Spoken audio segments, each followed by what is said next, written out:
मौजूद है इस वक्त हम संगम विहार विधानसभा में और हमारे साथ में बीजेपी के वरिष्ठ नेता राम भगत सहगल जी मौजूद हैं और इस बार प्रत्याशी के तौर पर नाम सर का जो है वो चल रहा है संगम विहार विधानसभा में। तो इनसे चर्चा करते हैं कि किन मुद्दों को लेकर इस बार की लड़ाई रहेगी और क्या कुछ है जो इस इलेक्शन में खास रहेगा।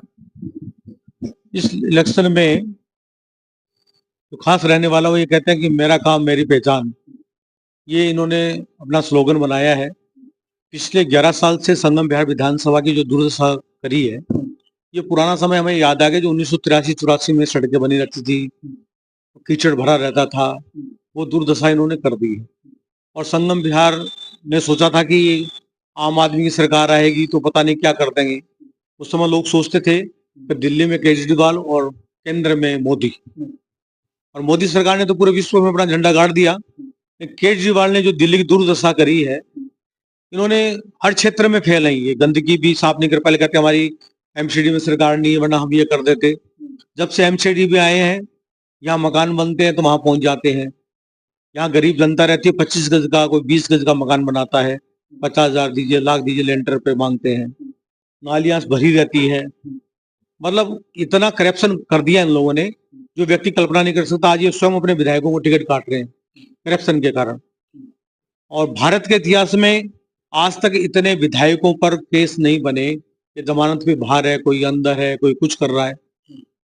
इतनी गिरी हुई सरकार और इतने गिरा हुआ स्तर मैंने आज तक अपने जीवन में नहीं देखा। रेवड़ियों पर चर्चा हो रही है, रेवड़ियों को किस तरीके से बीजेपी लेती है और कितना फर्क है जो रेवड़ी डाल पाएंगे विधानसभा इलेक्शन को लेकर।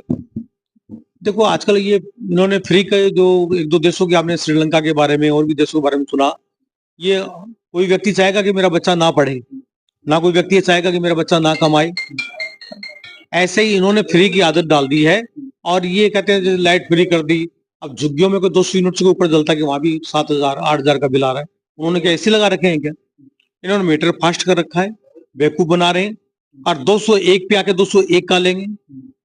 मैं तो अपनी पार्टी से भी कहूंगा, अगर ये फ्री की कल्चर ठीक नहीं है और ये जैसे कहते हैं कि हमने प्रधानमंत्री की योजना आयुष्मान योजना लागू होनी चाहिए, इसने नहीं होनी थी।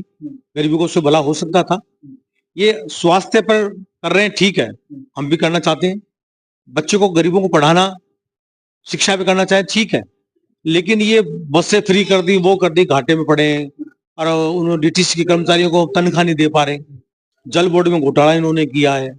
मतलब कोई ऐसा क्षेत्र नहीं जहाँ घोटाला नहीं किया। इसलिए फ्री की रेवड़ी मैं पक्ष में बिल्कुल भी नहीं। संगम विहार विधानसभा के बेसिक मुद्दे क्या है, बेसिक मांग क्या है, नीड्स क्या है जनता की यहाँ की। यहाँ बेसिक मांग है पानी। यहाँ महीने 2 महीने तक पानी नहीं आता। सोनिया विहार का पानी इधर उधर करके नाली में बहता रहेगा, ऊपर तक नहीं पहुंचता। मेन लोग तरसते हैं पानी। सर्दियों के अंदर भी लोगों को 1-1 महीने तक पानी नहीं मिलता और बेचारे 10 लीटर 20 लीटर रोज खर्च करके अपना काम चला रहे हैं। और वो डेली का 100-200 रुपये का पानी खर्च करके अपनी प्यास बुझाते हैं। नहाना तो बहुत बड़ी बात है। और बारिश के दिनों में इतना पानी आ जाता है कि वो पहाड़ी का पानी सारा जाकर 1-2 घंटा 3 घंटा तक रोड जाम हो जाती है। जो बाहर गया वो अंदर नहीं आ सकता, अंदर वाला बाहर नहीं जा सकता। बच्चे स्कूल चले गए तो छुट्टी अगर 1 बजे हो रही है, बारिश आ गई तो 5 बजे तक घर नहीं पहुंच पाएंगे। वो छोटे छोटे बच्चे 7 साल 8 साल शिक्षा के क्षेत्र में भी फैले। और पानी की यहाँ विशेष डिमांड है, पानी यहाँ है नहीं। और क्राइम तो इतना बढ़ गया है जिसकी कोई कल्पना नहीं कर सकते। कोई बात होती है, कुछ नहीं होता है तो केंद्र में डाल देते हैं, मोदी जी ने ये कर दिया, अमित शाह जी ये नहीं कर रहे। तो आपने सरकारी क्यों बनाई, आपके बस की नहीं है। तो ऐसे दुष्ट बहरूपियों को यहाँ से विदाई करने का पब्लिक ने मन बना लिया है। मुद्दे क्या रहेंगे जो चुनाव का समीकरण बीजेपी की तरफ जा सके और जीत सके। हमारा मुद्दा यही है। सबसे पहले तो मैं संगम बिहार की बात करना चाहता हूँ। ये जो जिनको 1-1 महीने तक पानी नहीं मिलता, हम सबसे पहले पानी की समस्या का समाधान करें। चाहे हम आज देखो, पानी सोनी बिहार का हमारे पूर्व माननीय सांसद जी ने ये लाइन डलवाई थी, वो लाइन चल रही है। ये कुछ नहीं कर पाए, सीवर लाइन डाल दी तो आगे डाल रखी 5 फीट की, लास्ट में जहाँ पानी मुंह छोड़ा होना चाहिए वहां 3 फीट का डाल रखा है। सीवर व्यवस्था ठीक करनी पड़ेगी। जो व्यक्ति जल बोर्ड का पूरी दिल्ली का मालिक था, उसने केवल लूटने पर ध्यान दिया, संगम बिहार का सुधार नहीं किया। दिल्ली तो छोड़ो आप, वो संगम बिहार को भी सुधार देता तो आज ये दिन देखने नहीं पड़ते। हम सबसे पहले यहाँ जल व्यवस्था ठीक करेंगे और ये सीवर व्यवस्था ठीक करेंगे। हम लोगों का लिविंग स्टैंडर्ड बढ़ाएंगे। हम शिक्षा के क्षेत्र में जो स्कूल तुगलकाबाद में पढ़ने जाते हैं, दूसरी विधानसभा में पढ़ने जाते हैं, उन बच्चों के लिए यही स्कूल बनाएंगे। इन्होंने स्कूलों में थोड़ा सा कुछ नहीं किया, पेंट पॉलिश करवा दी, उन्हीं पुराने स्कूलों में चल रहे हैं। एक भी संगम विहार में स्कूल नहीं खोल पाए, और जो डीडीए की जमीन थी उसको माननीय विधायक के मिलजुल कर वो जमीन को इन्होंने बेच दी। आज वहां तोड़फोड़ हो रही है। जिनके पुराने मकान पड़े हैं बेचारे चद्दर भी नहीं बदल पा रहे। तो हम केवल संगम विहार बदलने की ओर ध्यान देंगे, और संगम विहार के बच्चों का, आज हमारे यहाँ संगम विहार में रिश्ते करने कोई नहीं आ रहा। कोई रिश्ते करने आता कूड़े का ढेर देखता है। जाम में हम पूरी दिल्ली से कहीं से भी आधा घंटा पौन घंटे में आ जाते हैं, पर रतिया मार्ग में हम अगर गुप्ता कॉलोनी जाना है तो हम अपने घर में 1.5 घंटे में पहुंचेंगे, 2 घंटे में पहुंचेंगे, 1 घंटे में पहुंचेंगे, उसकी कोई हमें उम्मीद नहीं। हाँ, रात्रि में हम 10 मिनट में पहुंच जाते हैं जब सब लोग सो जाते हैं। और अगर हम एयरपोर्ट पे खड़े हैं तो संगम विहार में कोई टैक्सी लेके नहीं आता, स्टेशन में खड़े हम बाहर छोड़ देंगे। ये हमारी संगम विहार की दुर्दशा है। हाल ही में एक एफआईआर है जो क्षेत्रीय विधायक दिनेश मोहनिया पर हुई है। एक फलवाले के साथ में मारपीट की गई, और साथ ही साथ इसके एक मामला और है जो बताया जा रहा है कि एंटी करप्शन में चल रहा है। उस मामले को लेकर, एफआईआर को लेकर क्या कहेंगे? क्योंकि देखा ही जा रहा है कि हो सकता है कि इस बार भी विधायक प्रत्याशी के तौर पर आम आदमी पार्टी दिनेश मोहनिया के चेहरे को आगे लाए। देखो, अब इनका जनाधार घटता जा रहा है। किसी गरीब को पीटना ये गलत है। चाहे वो टिकट आए ना आए, व्यवस्था जो कर्म की है वो तो काटने पड़ेंगे। फल वाले को पीटा है, इन्होंने बहुत गलत किया है। वो बेचारा कुछ गरीब कुछ कर नहीं सकता। हम जैसे किसी को करके देखते तो उसका जवाब मिलता। तो मैं तो गलत कहता हूँ। मानवता के नाते भी किसी गरीब को सताते हैं, उसकी जो आह निकलती ना, व्यक्ति को बर्बाद कर देता है। इनके बुरा समय आ चुका है, तभी तो गरीबों को पीट रहे हैं। ये बेचारा कैसे रोजी रोटी चला रहा है, फल बेच रहा है, उसको पीटना गलत है। करप्शन में चल रहा है, कुछ सबूत होगा तभी कुछ इन पे केस बनाया, तभी कोर्ट ने कहा कि 1 महीने में कार्रवाई कर।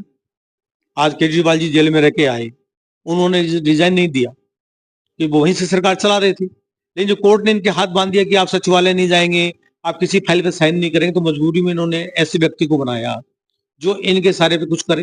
वरना योग्य कहीं भी थे, उनको भी बना सकते थे। आज लोग केजरीवाल की पार्टी आम आदमी छोड़ छोड़ के बीजेपी की ओर दौड़ रहे हैं। आज पूरा विश्व का नेतृत्व मोदी जी कर रहे हैं, भारत का ही नहीं कर रहे। तो आज सब लोग बीजेपी को उम्मीद के लोग करके देख रहे हैं, और निश्चित रूप से बीजेपी संगम बिहार में इस समय आने वाली है। और लोकसभा में भी आपने देखा होगा, जब विधानसभा में तो 46,000 वोटों के लगभग था, अब 1800 वोट के लगभग रहा है। और हम एकजुट होकर लगेंगे। यहाँ के आम आदमी के कार्यकर्ता भी हमसे संपर्क कर रहे हैं, और वो बीजेपी में जुड़ने वाले हैं। इनके पास एक विशेष समुदाय है, वो भी इनसे त्रस्त हो गए। जो कहते हैं ना, जैसे 40,000 वोट है, 42,000 वोट है, वहां तक तो वोट हमारे हैं। इसके बाद बीजेपी की गिनती शुरू होगी। इस पर कह रहे हैं ये उन वोटों को लेने को भी तरस जाएंगे।